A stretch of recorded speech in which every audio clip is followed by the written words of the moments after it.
السلام علیکم ورحمۃ اللہ وبرکاتہ نحمدہ ونصلی علی رسولہ الکریم اما بعد۔ معزز سامعین، رسول اللہ صلی اللہ علیہ وسلم کی سیرت طیبہ پر مختصر 10-11 منٹ کے دروس کا سلسلہ جاری ہے۔ اور موضوع ہے مسجد تقویٰ کی تعمیر اور قیام قباء کے بعد مدینہ طیبہ یثرب جو زمانے میں مدینہ کا نام تھا اس کی طرف روانگی۔ حضرات، قباء میں چند روز رونق افروز ہونے کے بعد سب سے پہلے آپ نے جو کام کیا وہ یہ کہ ایک مسجد کی بنیاد ڈالی، اور سب سے پہلے خود آپ صلی اللہ علیہ وسلم نے اپنے دست مبارک سے ایک پتھر لا کر قبلہ کے رخ رکھا۔ آپ کے بعد سیدنا حضرت ابوبکر صدیق نے، اور حضرت ابوبکر صدیق کے بعد سیدنا حضرت عمر فاروق نے ایک ایک پتھر رکھا۔ اس کے بعد دیگر حضرات صحابہ کرام نے پتھر لا کر رکھنے شروع کیے۔ سلسلہ تعمیر جاری ہو گیا۔ صحابہ کرام کے ساتھ آپ بھی بھاری پتھر اٹھا کر لاتے، بسا اوقات پتھر کو تھامنے کی غرض سے شکم مبارک سے لگا لیتے۔ صحابہ کرام عرض کرتے، یا رسول اللہ صلی اللہ علیہ وسلم، آپ رہنے دیں، ہم اٹھا لیں گے۔ تو آپ صلی اللہ علیہ وسلم صحابہ کرام کی اس بات کو قبول نہ فرماتے۔ اسی مسجد کی شان میں یہ آیت پاک نازل ہوئی، اعوذ باللہ من الشیطان الرجیم، لمسجد اسس علی التقوی من اول یوم احق ان تقوم فیہ رجال یحبون ان یتطہروا واللہ یحب المطہرین۔ البتہ جس مسجد کی بنیاد پہلے ہی دن سے تقوی پر رکھی گئی، وہ مسجد اس کی پوری مستحق ہے کہ آپ اس میں جا کر کھڑے ہوں۔ اس مسجد میں ایسے مرد ہیں کہ جو ظاہری اور باطنی طہارت اور پاکی کو پسند کرتے ہیں، اور اللہ تعالیٰ بھی ایسے پاک صاف رہنے والوں کو پسند کرتے ہیں۔ جب یہ آیت پاک نازل ہوئی تو آپ صلی اللہ علیہ وسلم نے حضرت عمر بن عوف سے دریافت فرمایا کہ وہ کون سی طہارت اور پاکی ہے جس پر اللہ تعالیٰ نے تم لوگوں کی تعریف فرمائی ہے۔ بنو عمر نے عرض کیا کہ یا رسول اللہ صلی اللہ علیہ وسلم، ہم ڈھیلے سے استنجا کرنے کے بعد پانی سے بھی طہارت کرتے ہیں، ممکن ہے کہ خدا تعالیٰ نے ہمارے اس عمل کو پسند فرمایا ہو۔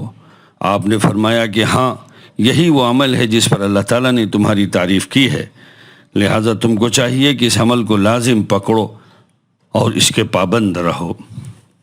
حضرات، حضور پاک صلی اللہ علیہ وسلم نے چند روز قیام فرمانے کے بعد اب آپ مدینہ طیبہ کی طرف رواں دواں ہیں۔ سیدنا حضرت ابوبکر صدیق رضی اللہ تعالی عنہ فرماتے ہیں کہ میں نے ایک بات محسوس کی جب ہم آپ صلی اللہ علیہ وسلم کے ساتھ روانہ ہوئے۔ میں نے ایک بات محسوس کی کہ جو بھی آتا پہلے مجھے ملتا، پھر حضور صلی اللہ علیہ وسلم سے۔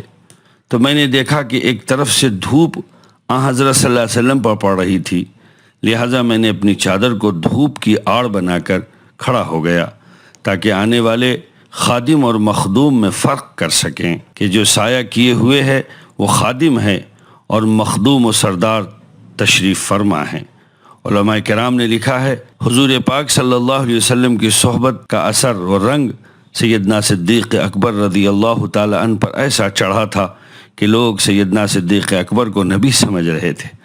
صدیق اکبر کے اس عمل سے انہیں علم ہو گیا کہ نبی کریم صلی اللہ علیہ وسلم کون ہیں اور صدیق اکبر کون ہیں۔ بہرحال یہ قافلہ مدینہ منورہ جو زمانے میں یثرب کہا جا رہا تھا رواں دواں ہے۔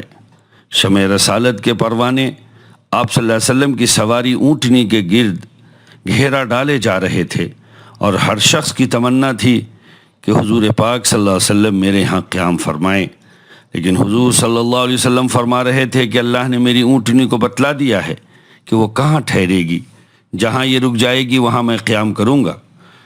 جس انصاری کے گھر کے سامنے سے گزر جاتی وہ اداس ہو جاتے، لیکن شمع رسالت کا ایک پروانہ رب ذوالجلال کے ہاں سربسجود ہے اور دعائیں مانگ رہا ہے کہ یا اللہ، حضور پاک صلی اللہ علیہ وسلم کا قیام میرے ہاں نصیب فرما دے۔ ادھر حضور پاک صلی اللہ علیہ وسلم کی اونٹنی حضرت ابو ایوب انصاری کے گھر کے سامنے رک گئی، تو وہ انصاری جن کے گھر حضرت ابو ایوب انصاری کے گھر کے آگے تھے، اونٹنی کو چلانے کی کوشش کی، لیکن اونٹنی چلنے کے بجائے بیٹھ گئی۔ انصاریوں نے اونٹنی کو اٹھانے کی کوشش کی تو حضور پاک صلی اللہ علیہ وسلم نے منع فرما دیا کہ یہ میری اونٹنی اللہ کے حکم سے چلتی ہے اور اللہ کے حکم سے رکتی ہے۔ اتنے میں ایک انصاری صحابی حضرت ابو ایوب انصاری کے پاس دوڑتا ہوا گیا اور کہا کہ خوشخبری قبول کرو، خوشخبری قبول کرو، ابو ایوب مبارک ہو، مبارک ہو، ابو ایوب اللہ تم پر مہربان ہو گئے ہیں، نبی کریم صلی اللہ علیہ وسلم کا قیام تمہارے یہاں ہوگا۔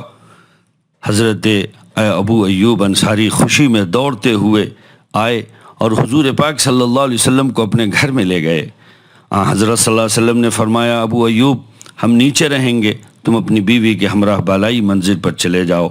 صحابہ کرام کا مقام و محبت و ادب دیکھیں کہ حضرت ابو ایوب انصاری نے حکم کی تعمیل کی، لیکن اوپر جا کر خیال آیا کہ حضور پاک صلی اللہ علیہ وسلم نیچے قیام فرمائیں اور ہم اوپر، یہ ادب کے خلاف ہے۔ ساری رات دونوں میاں بیوی دیوار کے ساتھ لگ کر کھڑے رہے، دیوار کے ساتھ، گھر کے بیچ میں بھی نہیں کہ حضرت صلی اللہ علیہ وسلم کے اوپر ہم ہوں اور یہ بے ادبی کا مظاہرہ ہم سے ہو۔ صبح حضور پاک صلی اللہ علیہ وسلم نے بلایا، ابو ایوب مجھے جبرائیل امین نے آ کر بتایا ہے کہ تم نے ساری رات یوں ہی گزار دی۔ حضرت ابو ایوب انصاری نے عرض کیا یا رسول اللہ، یہ بات ادب کے خلاف تھی کہ ہم میاں بیوی بالائی منزل پر سوتے اور آپ صلی اللہ علیہ وسلم نیچے۔ حضور پاک صلی اللہ علیہ وسلم نے فرمایا کہ اچھا ابو ایوب انصاری، اب ہم بالائی منزل پر چلے جاتے ہیں۔ جب رسول اللہ صلی اللہ علیہ وسلم کا قیام مدینہ طیبہ میں ہو گیا تو آپ صلی اللہ علیہ وسلم نے یہاں بھی سب سے پہلے مسجد کی تعمیر کی فکر فرمائی، مسجد نبوی کی تعمیر۔ حضور پاک صلی اللہ علیہ وسلم نے مدینہ منورہ میں مسجد تعمیر کرنے کا ارادہ فرمایا۔ حضرت ابو ایوب انصاری کے گھر کے سامنے ایک خالی جگہ پڑی تھی جو 2 یتیم لڑکوں کی تھی۔ وہ مسجد کے لیے مفت دینا چاہتے تھے، لیکن حضور پاک صلی اللہ علیہ وسلم نے مفت نہ قبول فرمایا اور حضرت صدیق اکبر کو فرمایا کہ اس کی قیمت ادا کر دیں۔ حضرت ابوبکر صدیق نے قیمت ادا کر دی۔ حضور اکرم صلی اللہ علیہ وسلم نے تمام صحابہ کے ہمراہ مسجد کی تعمیر شروع کی اور سب سے پہلے اینٹ پتھر حضور پاک صلی اللہ علیہ وسلم نے رکھی۔ اس کے بعد حضرت ابوبکر صدیق کو فرمایا کہ اب تم رکھو۔ اس کے بعد حضرت عمر کو فرمایا کہ اب اینٹ تم رکھو۔ اس کے بعد حضرت عثمان غنی رضی اللہ عنہ کو فرمایا کہ اس کے بعد تم رکھو۔ اس کے بعد حضرت علی کرم اللہ وجہ کو فرمایا کہ اس کے بعد تم رکھو۔ دیگر صحابہ کرام نے پتھر رکھے، تب دنیا کی عظیم ترین مسجد تعمیر ہوئی۔ پتھروں سے بنی یہ مسجد سادہ سی تھی، کھجور کے پتوں کی چھت ڈالی گئی۔ مسجد نبوی کا رخ قبلہ بیت المقدس کی طرف تھا، اس کی پچھلی طرف حضرت صلی اللہ علیہ وسلم کی بیویوں کے گھر بنائے گئے تھے۔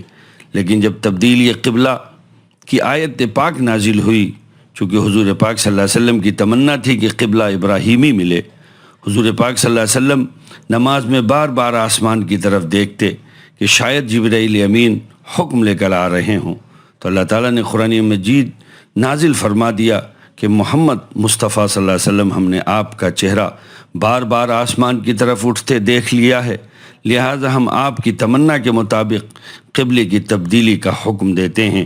فولی وجہک شطر المسجد الحرام، آپ اپنا رخ مسجد حرام کی طرف پھیر لیں۔ تو اس طرح بیویوں کے گھر مسجد کے سامنے آ گئے۔ اب جہاں روضہ مبارک ہے، یہ سیدہ عائشہ صدیقہ کا گھر تھا، اور اسی لائن میں جہاں اب امام کھڑا ہوتا ہے دوسری بیویوں کے گھر تھے۔ اس کے آگے حضرت ابو ایوب انصاری کا گھر تھا۔ اس کے بعد حضور پاک صلی اللہ علیہ وسلم نے مہاجرین و انصار کو جمع فرمایا اور ایک کو دوسرے کا بھائی بنا دیا۔ انصار نے اپنے مہاجر بھائیوں کو اپنی آدھی جائیداد دے دی، حتیٰ کہ جس انصاری کی 2 بیویاں تھیں اس نے ایک کو طلاق دے کر اپنے مہاجر بھائی کو دے دی، اور بڑے فخر سے کہتے تھے کہ دنیا میں سگے بھائی ماں باپ بناتے ہیں، لیکن ہمارے نبی خاتم الانبیاء نے ہمیں بنائے ہیں۔ اللہ تعالیٰ کی بہترین اور اللہ تعالیٰ کی شایان شان رحمتیں حضرت محمد صلی اللہ علیہ وسلم پر نازل ہوں، اور جن صحابہ کرام نے جو اس وقت مہاجرین و انصار تھے، اللہ ان پر بھی اپنی شایان شان رحمتیں نازل فرمائے۔ یہ وہ بزرگ ہیں ہماری تاریخ کے، اسلامی تاریخ کے پہلے السابقون الاولون، کہ جنہیں اللہ تبارک و تعالیٰ نے خود رضوان اللہ تعالیٰ علیہم اجمعین کا تمغہ عطا کیا ہے۔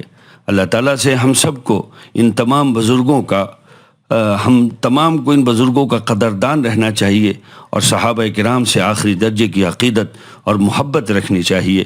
حضور پاک صلی اللہ علیہ وسلم کے یہ صحابہ کرام ہمارے لیے مشعل راہ ہیں، ہم ان کے راستے پر چلیں گے، کامیاب ہوں گے۔ بھائیو، آج کا یہ درس یہیں پہ ختم ہوتا ہے۔ ہم اللہ تعالیٰ سے دعا کرتے ہیں کہ اللہ تعالیٰ ہماری اس کاوش کو قبول فرمائے اور ہم سب کے لیے اس سلسلے کو آئندہ ہمارے علم و فضل اور عمل کے لیے قبول فرمائے۔ السلام علیکم ورحمۃ اللہ وبرکاتہ۔